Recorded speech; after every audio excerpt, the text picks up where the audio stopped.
Alright folks, welcome back to the channel. For today's lesson, we are going to make cream cheese banana bread. Yum. Okay, so let's get right to it. I'm going to take in my KitchenAid bowl, I'm going to use my paddle this time. Okay, I'm going to start with 1.5 cups of granulated sugar in the bowl.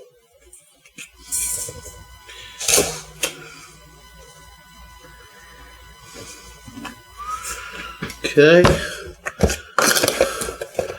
and then I'm going to use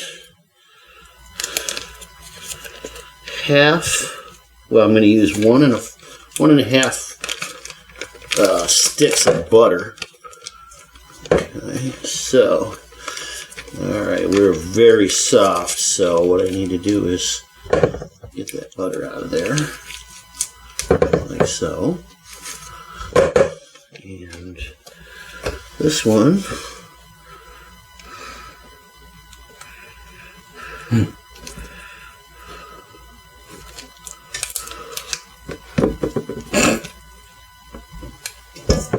Hey now, don't be laughing. Oh, come on. Alright, so we'll save that for later. Actually, we use just a little bit more. Make sure that we got enough in there. Okay, so that's 1.5 sticks. Plus maybe a smidge more. And then I have a full 8-ounce package of cream cheese that has been sitting here, so it's nice and soft. Get the rest of that in. Okay, very good. Now I'm just going to put this on the mixer. Keep it at low speed till I get it smoothed out.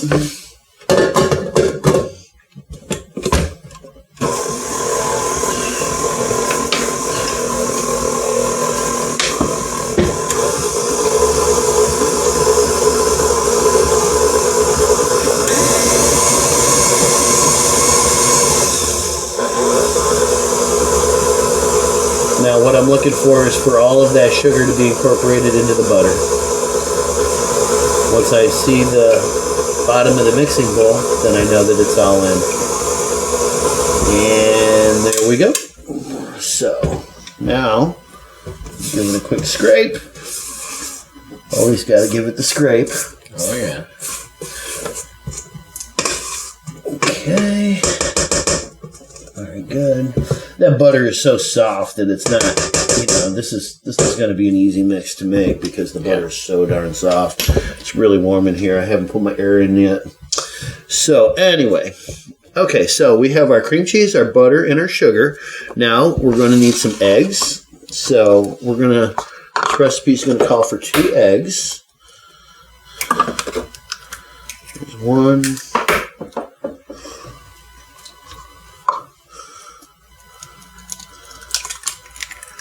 And 2. Okay. Let those mix right in. Might as well give her a shot of vanilla in the meantime. My typical half cap. Alright. So that's pretty much all the wet ingredients with the exception of the bananas. We want to let this get nice and smooth. Give it a little scrapey scrape. Once this is all broken down, I'm going to go ahead and add the bananas.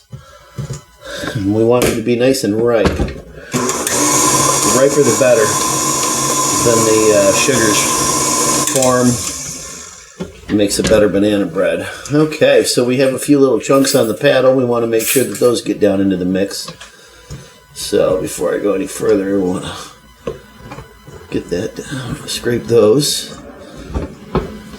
Okay, very good. Oh yeah, look at how nice and smooth that is. Very good. Alright. Recipe calls for a cup of banana, 3 large bananas or 4 small bananas. Okay. Now you can mash them up, but I like to Leave them whole. well, I like to leave them whole and let them break down naturally, and that way you have a few little chunks of banana too. Which is a really nice flavor. Well, you get that different contrast in the texture. The textures. Oh, yeah. Yeah. So, all right. So that's just squishing around in there. Yeah, that won't take very long to break up at all. Excuse me. What's that? That won't take long to break up at all. Oh.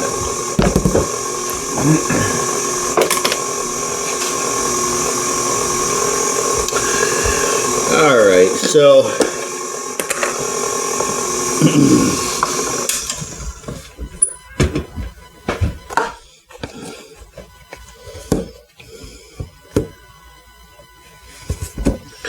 Here's 1 cup of all-purpose flour.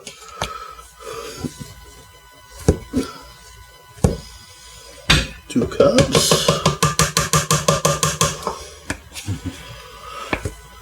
All right, we're going to need 3 cups, but before I fill that, I'm going to add some goodies to it, like some baking powder and some baking soda. All right, let's see here. Powder, we need a teaspoon. So let's do that. Get that out of the way.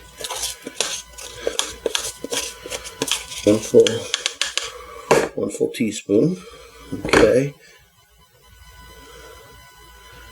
Making sure that I break up any chunks. Okay, there's that. Nobody wants a little. Well, it's going to be a big old pop in the oven. And then we need a 1/2 teaspoon of soda. Okay, so there's that. Now, we need a tablespoon of cinnamon, which is 1, 2, 3 teaspoons. 3 teaspoons is a tablespoon. Alright, and then we need a little bit of nutmeg too. So we need a 1/4 teaspoon of that. I'm just going to use my 1/2 teaspoon and So obviously it's not powerful fill spice, it. huh? What's that? Nutmeg is a bit of a powerful spice, though, right? It's very powerful, yeah. So we don't have a lot. Use it in... Oh, boy. you want to use it sparingly. Yeah. So, alright. So there's all that. And now... Well...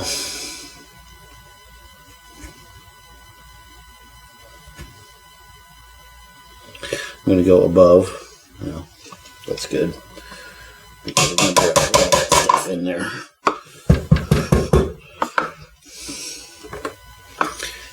Just for good measure, I'm going to put a little bit more flour in there. Okay. Put this off to the side.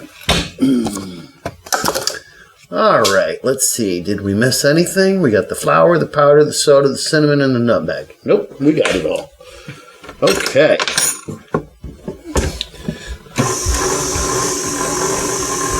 Remember, you don't want to pop it into your face, so we want to jog it slow. Make it nice and slow. Oh, look at that. Coming right along. And also, folks at home, like John says, be very careful of using your utensils because it'll just... Okay. Definitely important. We're what you call experts. Definitely want to get down to the bottom there.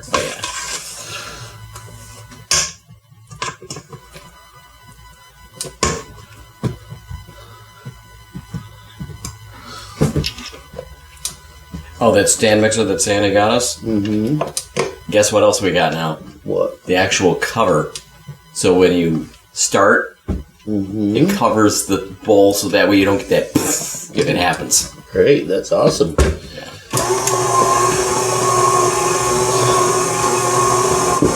Alright, so we want this to be nice and smooth, but we don't want to over mix it, of course. We want to think of this just like cake batter or cookie dough. Okay. Just as soon as it got smooth, just as soon as it got smooth, I stopped mixing it. Right there. What? You just want to incorporate it and stop. Mm-hmm. All right, let me clean the table here.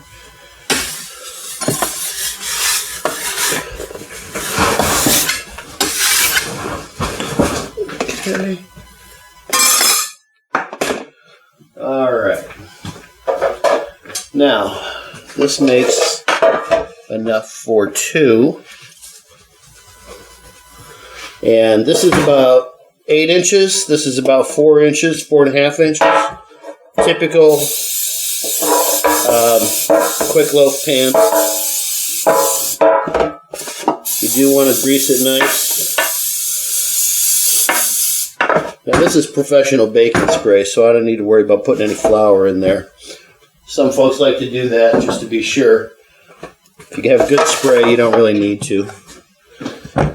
Alright, so let us divide the dough, the batter.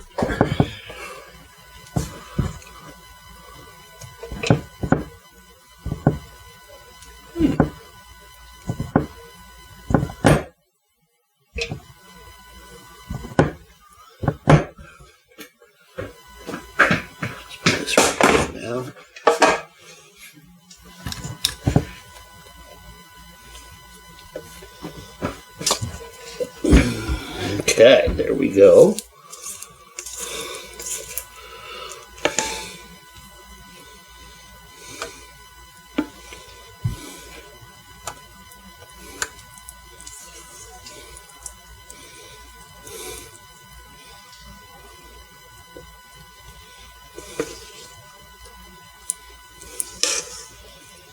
Can you smell it? I can. It smells good. Mm-hmm. Sure does. Okay. Got about all of it there.